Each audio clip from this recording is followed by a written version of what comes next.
और different type के elements होते हैं। मल्टीसेलुलर ऑर्गेनिजम्स वो ऑर्गेनिजम्स होते हैं जो दो या दो से ज्यादा सेल से मिलकर दो या द मल्टीसेलुलर ऑर्गेनिजम्स।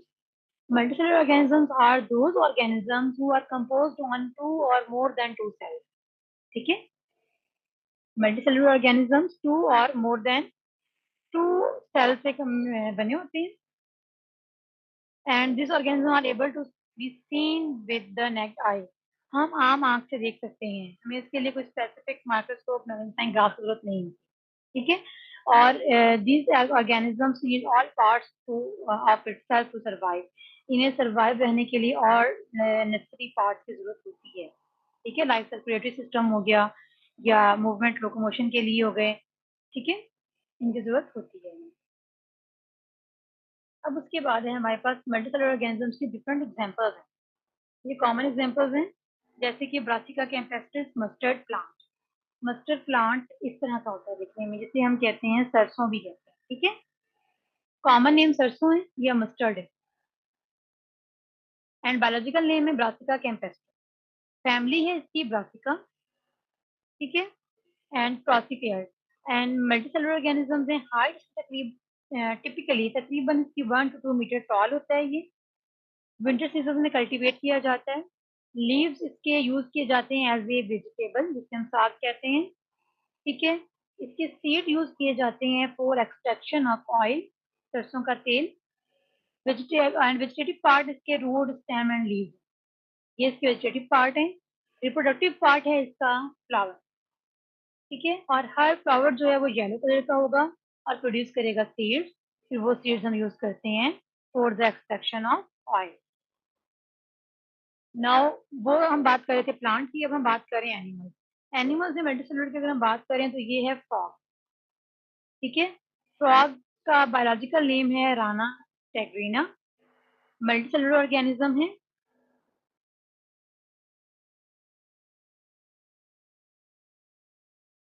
क्यों जी, स्क्रीन क्यों शो नहीं हो रही? स्क्रीन किसी को भी शो नहीं हो रही? हो रही है ma'am. Shri Rania, check your network या फिर आप देखें, स्क्रीन तो सबको शो हो रही है।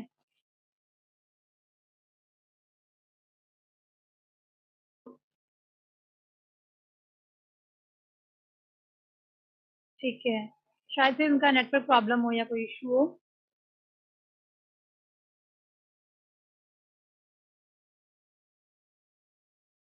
तो we are talking about the frog Rana tigrina, multicellular organism है।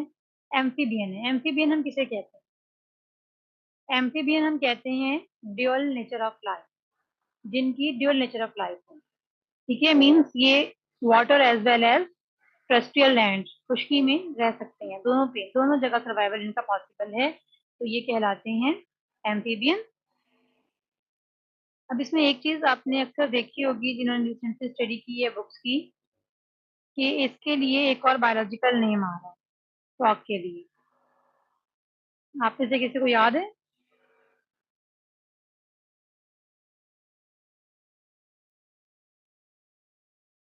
राना टिगरीना मैम, जाना लिखा टेक्निक, हुआ है तो उसमें। बिल्कुल बिल्कुल वो तो लिखा हुआ है, वो तो कॉमन नेम है। इसके अलावा एक और नाम इसका अब आजकल यूज किया जा रहा है एनोरा के नाम से, ANURA, एनोरा। ठीक है, फ्रॉग का साइंटिफिक नेम एनोरा भी है, याद रखिएगा। एनोरा हम कहते हैं कॉमन, पूरी दुनिया में जितने भी फ्रॉग पाए जाते हैं उन्हें हम एनोरा कहते हैं। और राना टाइग्रीना स्पेसिफिकली वो फ्रॉग्स हैं जो हमारे सब कॉन्टिनेंट में पाए जा रहे हैं। ठीक है, जो एशिया के सब कॉन्टिनेंट में टाइप ऑफ फ्रॉग्स पाई जा रही है, that is known as the Rana tigrina. Otherwise जो एनोरा है वो, इनका पूरा फाइलम कॉर्डेटा जो है ना एम्फीबियन का, उसमें जो फ्रॉग्स हैं उनका साइंटिफिक नेम वो एनोरा है। ठीक है, ये एक न्यू नेम जो यूज हो रहा है वो आपको पता होना चाहिए। ठीक है, अब इसकी बॉडी डिवाइडेड होती है हेड एंड ट्रंक पे, नेक नहीं होती। There is no neck, it is divided into head and trunk. तमाम ऑर्गन्स जो हैं इसके वो डिफरेंट टिश्यूज से मिलकर बने होते हैं, just like epithelial tissues, glandular tissues, muscular tissues, nervous tissues. ठीक है, ये डिफरेंट टिश्यूज से बने होते हैं। टिश्यूज सेल से बनते हैं, फिर टिश्यूज से मिलकर ऑर्गन बनता है। इफ यू रिमेम्बर, जो हमने लेवल ऑफ ऑर्गेनाइजेशन पढ़ा था। ठीक है, तो जो फ्रॉग हैं वो रहते हैं near the ditches, pools, ponds, tangent stream, यहाँ ये रहते हैं। एंड स्लो मूविंग रिवर्स, हल्के बहते दरियाओं में भी ये सर्वाइवल है। और it feeds on small insect, छोटे कीड़े मकोड़े खाते हैं। ठीक है, अब यहाँ पे डिफरेंट ऑर्गन है और इनके ऑर्गन सिस्टम है। लेवल ऑफ ऑर्गेनाइजेशन में हमने पढ़ा था डिफरेंट ऑर्गन ऑर्गन सिस्टम बनाते हैं। तो ये जो ऑर्गन एंड ऑर्गन सिस्टम है, this is about the frog. And frog की स्टडी हम इसलिए करते हैं बिकॉज इसके जो ऑर्गन है या ऑर्गन सिस्टम है that is resembling to the human. Mouth, buccal cavity, pharynx, oesophagus, stomach, small intestine, large intestine, and ये तलका, liver, gall bladder, pancreas, these all organs leads to the digestive system, खाने से related है। ठीक है, then circulatory system, body की circulation, heart, आर्टिया, ventricle, aorta, vena cava. Heart और हार्ट से रिलेटेड जितनी भी आर्टरीज हैं, वेन्स हैं, वो तमाम, और हार्ट के वॉल्स वो आ जाएंगे सर्कुलेटरी सिस्टम में। रेस्पिरेटरी सिस्टम में क्या होगा? लंग, ट्रेकिया, नॉस्ट्रल, सांस लेने में जितने भी ऑर्गन पार्टिसिपेट कर रहे हैं उनका सिस्टम रेस्पिरेटरी सिस्टम कहलाएगा। एक्सक्रीटरी सिस्टम में आ जाएगा किडनी, यूरेटस, यूरिनरी ब्लैडर। ठीक है, रिप्रोडक्टिव सिस्टम में होगा जी testis, vasa efferentia, ovaries, oviduct and ovisac. Nervous system में आ जाएगा brain, spinal cord and nerves. तो ये डिफरेंट ऑर्गन है जो मिलकर ऑर्गन सिस्टम बनाते हैं, और सारे ऑर्गन सिस्टम कंबाइन होकर एक ऑर्गेनिज्म बनता है। और ऑर्गेनिज्म से पॉपुलेशन बनती है, पॉपुलेशन से कम्युनिटी, कम्युनिटी से बायोस्फीयर, इकोसिस्टम। तो now this is unicellular organism. अभी हमने जो दो टाइप पढ़ी थी, एक प्लांट और एक एनिमल की, वो थे multicellular. Now this is unicellular. Unicellular are the animals that compose on a single cell. एक सिंगल सेल पे जो कंसिस्ट होते हैं एनिमल्स वो कहलाते हैं यूनिसेलुलर।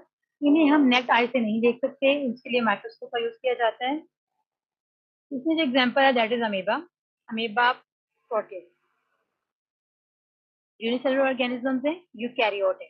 अब यहाँ पे दो तरह के होते हैं, यूकैरियोट एंड प्रोकैरियोट। यूकैरियोट वो होते हैं, eu means true, karyote means karyon, nucleus. ठीक है, जिनमें ट्रू न्यूक्लियस हो, जिनमें कंप्लीट न्यूक्लियस हो। ठीक है, जैसे कि यहाँ पे आपको नजर आ रहा है, कंप्लीट न्यूक्लियस हो तो वो कहलाते हैं eukaryote. And pro means before, karyon, karyote means karyon nucleus. वो एनिमल्स, वो यूनिसेलुलर ऑर्गेनिज्म जिनमें अभी प्रॉपर न्यूक्लियस नहीं बना, न्यूक्लियस के कंप्लीट ऑर्गेनल्स नहीं बने, that are known as a prokaryote, जैसे बैक्टीरिया वगैरह। ठीक है, तो अमीबा जो है वो यूकैरियोट है, मीन्स है यूनिसेलुलर, एक ही सेल पे कंसिस्ट होता है, लेकिन इसका न्यूक्लियस जो है वो ट्रू होता है, कंप्लीट न्यूक्लियस बना हुआ होता है। फ्रेश वाटर में रहता है, लाइक पॉन्ड्स, लेक्स वगैरह में, मॉइस्ट सॉइल में होगा। इरेगुलर शेप है एंड शेप इसकी चेंज होती रहती है, क्योंकि ये इसके क्या फॉल्स फीड्स कहलाते हैं। ठीक है, इरेगुलर शेप है, साइज तकरीबन 0.25 मिलीमीटर तक होता है। आउटर पार्ट जो होता है साइटोप्लाज्म का वो कहलाता है एक्टोप्लाज्म, जेल लाइक होता है ये आउटर पार्ट। ठीक है, ये है एक्टोप्लाज्म जो जेल लाइक स्ट्रक्चर होती है। और जो इनर पार्ट है इसका एंडोप्लाज्म कहलाता है, एक सोल्यूशन की तरह होता है, लिक्विड होता है। साइटोप्लाज्म के अंदर कंटेन होते हैं न्यूक्लियस, फूड वैक्यूल्स, माइटोकॉन्ड्रिया। ठीक है, ये इसके साइटोप्लाज्म के अंदर मौजूद होते हैं। फूड वैक्यूल्स हैं, आपको ये नजर आ रही है, वाटर वैक्यूल्स हैं। ठीक है, ये फूड वैक्यूल्स हैं। और ये सेंट्रियोल वैक्यूल्स है, सॉरी कॉन्ट्रैक्टाइल वैक्यूल्स है। और ये न्यूक्लियस है। ठीक है, और उसके बाद ये जो मूवमेंट होती है इसकी, this is due to the pseudopodia कहलाता है, फास्ट फीड की वजह से। तो ये फास्ट फीड नहीं है, ये जिससे मूव करता है उस पर इसकी मूवमेंट हो जाती है और ये अपनी शेप चेंज करते रहते हैं। ठीक है, उसके बाद है ग्रीन एल्गी, जिसे हम कहते हैं volvox. Green algae kingdom plantae से बिलोंग करती है, phylum chlorophyta green algae, genus इसकी वॉलवॉक्स। ऑर्गेनिजम्स है कॉलोनियल यूनिसेलुलर ग्रीन एल्गी, ये भी यूनिसेलुलर है। और ये, लेकिन ये कॉलोनियल है, मीन्स कॉलोनी की शक्ल में रहता है, इकट्ठे ग्रुप की शक्ल में एक कॉलोनी बना के रहते हैं, एक आपको अलग अकेला नहीं मिलेगा। ठीक है, हैबिटेट फ्रेश वाटर है, फ्रेश वाटर में, पॉन्ड्स में, डिशेस में, शैलो वाटर में रहता है ये। मोड ऑफ न्यूट्रिशन है इसका ऑटोट्रॉफ है।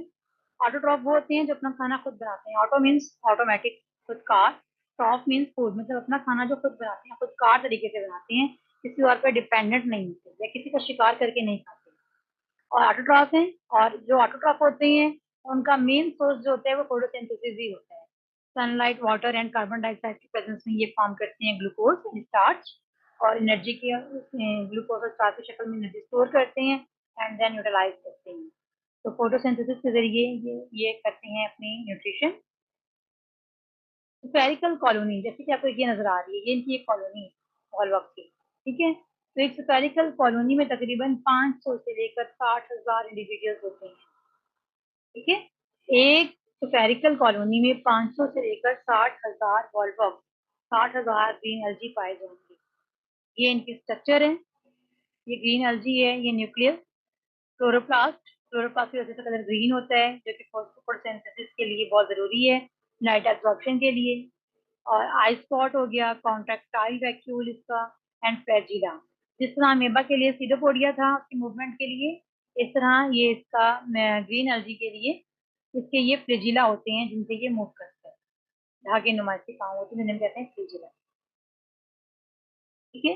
This is about the green algae. Now there are the few MCQs that we are going to solve. First of all, select the correct sequence of biological organization. Level of organization हमने discuss किया था, उसमें step by step जो correct arrangement है हमने वो बतानी है। Atom, cell, tissue, molecule, organ. Very good machine, you are very right. See atom, atom से मॉलिक्यूल बनेंगे, मॉलिक्यूल से सेल बनेंगे, सेल से टिश्यू एंड टिश्यू से organ. Now volvox is the polyphyletic genus of, volvox जो है वो किसका, इसके जेनस का नाम क्या है? वॉल्वक्स किसका जेनस है? ग्रीन एल्गी का, रेड एल्गी का, ब्राउन एल्गी का? अभी रिसेंटली हमने पढ़ा भी है। गुड, वैसे भी थोड़ा सा हाईलाइट हुआ है। जी जी बिल्कुल हाईलाइटेड है। तो ग्रीन एल्गी का ये ग्रीन एल्गी का वॉल्वक्स जो है इसका जेनस क्या है? Green algae.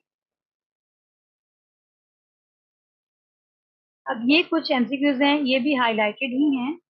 आपको प्रैक्टिस के लिए, असाइनमेंट वर्क के लिए मैं आपको अलग से शेयर करूंगी एमसीक्यूज। ये कुछ एमसीक्यूज थे जो पास्ट पेपर से मैंने लिए हैं, ठीक है। अब इसमें एक और आप देखिए काफी सारे क्वेश्चंस आए हैं इस चैप्टर में से, ये चैप्टर क्वाइट इंपॉर्टेंट है, तो आपने इसके ऊपर फोकस करना है।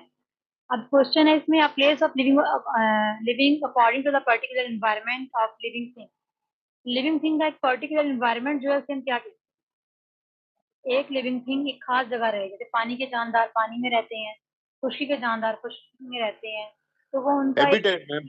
जी बिल्कुल हैबिटेट होता है, हैबिटेट उनका एरिया कहलाता है, जिसमें वाटर हैबिटेट, टेरेस्ट्रियल हैबिटेट, ठीक है। तो हैबिटेट हैबिटेट मिलके बना, हैबिटेट कंबाइन होते हैं तो फिर वो बनते हैं इकोसिस्टम एंड देन बायोस्फीयर।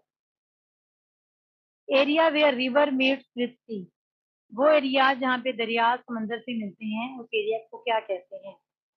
उस एरिया को कहते हैं एस्टुरियन वाटर, ठीक है। ये मुझे फिलहाल कहीं नजर नहीं आई टर्म, अब तक मैंने जितनी भी स्टडी की है, तो इसलिए मैंने ये भी रहने दिया एमसीक्यूज के, एक इंफॉर्मेशन आपके पास हो कि वो एरिया जहाँ पे समंदर और दरिया आपस में मिलते हैं वो एस्टुराइन वाटर कहलाता है।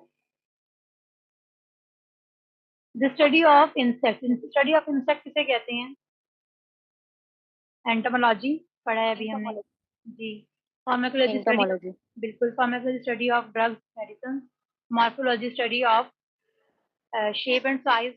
इम्यूनोलॉजी स्टडी ऑफ इम्यूनिटी, ठीक है। Immune system. Immunity. पूरे में resistance against the foreign material, अगर फॉरेन मटेरियल कोई बैक्टीरिया भी हो सकता है, कोई वायरस, कोई डिजीज, कोई भी चीज हो, फॉरेन मटेरियल, ठीक है, जो हमारे सिस्टम का हिस्सा नहीं है। Branch of science deals with the living things such as microorganisms, animal cells, plant cells produce useful products for human, ठीक है। अब Biotechnology. बायोटेक्नोलॉजी, वो चीज जो कि microorganism, animal cell and और ह्यूमन के लिए यूजफुल है, Plant cell. बिल्कुल प्लांट सेल एंड ह्यूमन के लिए जरूरी है, इन सबसे कंबाइन होकर बनती है, that is known as biotechnology. अब कैसे है, क्योंकि देखिए chemistry is the study of chemicals, study of chemical composition of matter, Physics is the study of matter and energy. Study of matter, बिल्कुल. Astronomy is study of stars, oh, stars, planets. बिल्कुल. stars, So planets, biotechnology is the study of technology. A group of similar cells combined together. Similar tissue, cells combine होके क्या बनाएंगे? Tissue. Very good. तो इस tissue तरह बनाएंगे. बिल्कुल. तो इस तरह ये क्वेश्चंस हैं जो डिफरेंट तरीके से आए हैं पास्ट पेपर में. तो आपको अंदाजा हो गया होगा काफी सारे क्वेश्चन इस चैप्टर से आए हुए हैं.